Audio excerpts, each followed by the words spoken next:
Conversations with Leaders in Luxury. I'm Chris Olshan, founder and chairman of the Young Luxury Marketers Council and chief marketing officer for the Luxury Marketing Council. Today I have the privilege to be here with Michael Irilli from Baume & Mercier. Michael, always a pleasure to see you. Thank you so much for coming. So why don't we start with a little bit of background on you. Sure. And also some background on your company. Sure. So I've been with Baume & Mercier, which is the 7th oldest watch brand in the world, for the past 8 years. This is now my 9th year within the Richemont Group, and someone who always has loved brands. When I was graduating college, I was going to either be a lawyer or work for a chocolate factory. And then one way or the other, I found myself at Irilli, Zegna. And then from there, I found myself at Baume & Mercier for these past years. It's been a wonderful career. Whoever thought that within the United States you could work in the watch industry? But it's been a fantastic career for me, starting in marketing there, working through business development, and now adding on digital. Mm-hmm. In terms of Baume & Mercier, it's a really fantastic brand because as we are in the world of luxury, one of the nicest things that I love about working for that brand is we are oftentimes someone's very first nice watch. And you really get to help experience the gifting process from either a parent to their son or daughter on their graduation, or towards someone who's just had their first bonus or their first promotion. So you really get to celebrate those moments together with them. And it's oftentimes the choice because it's such a classic watch that will last 10, 20, 30, 40 years, as many years as you take good care of it, and looks good today and will look good in 60 years. That's great. And actually that's a perfect segue because this is a Young Luxury Marketers Council interview. The focus is basically on the millennial generation. Sure. So the next question is, how do you see the market changing when it comes to millennials? What are the big differences with today's generation of buyer versus the boomers and Xers of yesterday? Absolutely. Sometimes I like to start with talking about the traditionalist. Okay. Oftentimes, certainly not forgotten in the history of America, but certainly forgotten, I'd say, in consumerism today. But the traditionalists lived through the Great Depression, and I think what we fail to realize is that the millennial generation has lived or is still living through the Great Recession. And I think that the millennial generation is certainly cost conscious of certain things. I think they want to be sure that their dollars are spent wisely, and I think that they also have an element that time is not forever. And they sure do appreciate that. And while I work for Baume & Mercier, we make sure that each and every purchase of ours is also experiential, because we know the millennial customer is really interested in gaining the best experience in that. And we've been through a lot of tough years, and it's not all about bling these days. It's all about making sure that the purchase has value not only in terms of the product, but in terms of your purchase experience and in terms of what you actually use your maybe fewer dollars today on. Okay, so on the experiential side, what are some of the things that you guys are doing to really surprise and delight this best customer that maybe people don't know from the outside? One of the things that I think we do very well is we understand who we are, and we understand who's buying our watches. And I think, in terms of luxury, while our average customer may not be the millennial customer today, most times our customers are buying for the millennials. So we have to understand that that's all encompassing in that decision. So since we know who we are and we know why our customers are purchasing our watches, we've just launched e-commerce over the past 2 years, and we've really reached out to our customers and started the conversation with, we understand this is most likely a gift for someone special in your life. We offer free engraving, we offer special packaging, free wrapping, free delivery, all those different things to say, let us help make this gifting experience even easier for you. That's on one side. On the other side, with social media, we understand that the millennial customer not only is influencing their parent to purchase this or someone else in their life to purchase this for this very special occasion, but also reaching back out to them and sharing their stories. Help us continue to celebrate new customers by sharing your celebration story together. And it's just a wonderful thing. It's something that we really don't need to ask very hard about. That customers love talking about themselves. Millennials love talking about themselves. So we just open up those floodgates to them and watch the conversations flow. Oh, that's great.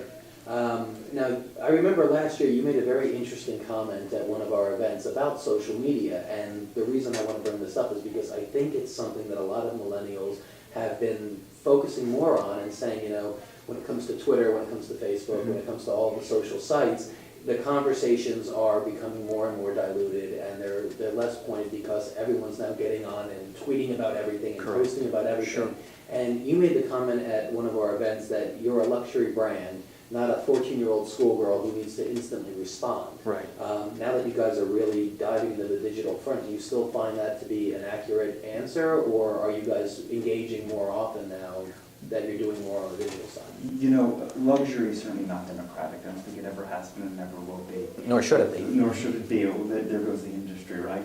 But in terms of that, because designers design what designers have the vision for. Mm-hmm. And designers will be successful because what they design is appreciated by a customer base, that's for sure. Or designers will design something that is not appreciated by the customer base, and then their brand will move on. We engage with our customer as we need to engage with our customer. We are always there. We extend a 1-800 phone number to them. We are open from 9 a.m. to 9 p.m. Monday through Saturday. We are always responding to an email within 24 hours. But in terms of social media, I think we are a bit more refined in our approach to that. I think we are more refined, and I think that, you know, I think the conversation really has to be societal in that. That there's a lot of buzz out there, but I think it's more because people are really demanding an engaging experience with other human beings. And I think what we've done in our social media is allow you a glimpse into the people that represent the brand. Our own designers get to know their daily life, and that's been successful for us. That's great. I really not only commend but appreciate that fact. So let's switch gears a little bit more back to you. You know, the purpose of this is to really understand a young leader in luxury. Sure. So what do you do with your free time? Or I guess, first, do you have any free time? And if so, what do you do with it? You know, our company motto is life is about moments. And I often say to my team and to the rest of my colleagues, you have to live the brand you work for. And life is about moments, and while work is very important, also is your life. And I think, as you often say, Chris, thank you for the luxury of your time. Mm-hmm. I think we believe in that as well. And oftentimes what makes you the most interesting colleague is actually having a life. And we really make sure that everyone does something that they're passionate about, make sure that people engage in their personal life so that they become happy and efficient to work. So in terms of myself, yes, I manage my time very well. As we were talking earlier, travel is very, very busy, no matter what time of year. But when I am indeed home, I love having people over, I love entertaining, I love sharing those special moments together with people, creating those new moments. Just got back from a week of skiing out in Montana. I love this country, it was wonderful. Cooking and working out, because I think a healthy body is a healthy mind. Absolutely. What about the last book you read, speaking of healthy minds? So that's interesting. I am not a big proponent of reading a lot of business books. I think we have a lot of experience day in and day out, and I love sharing with the people that work in the industry, and that's why I think the Young Luxury Marketing Council is wonderful, as is the Luxury Marketing Council, because you get to hear it from people in the weeds. So I oftentimes read a lot of things that entertain me, but most recently I started reading a lot of books on engaging people between people. The last book I read was called The Social Animal.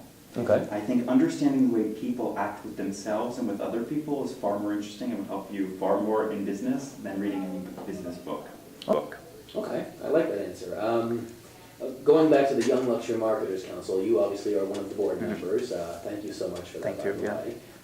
If you could do just 30 seconds a minute on how Sure. you find the value in that, or what are some of the benefits of being involved. Obviously, we'll use this on the website as well, and go from there. Well, what I think is wonderful about the Young Luxury Marketing Council is that it brings together the people that are so passionate about working in this luxury industry.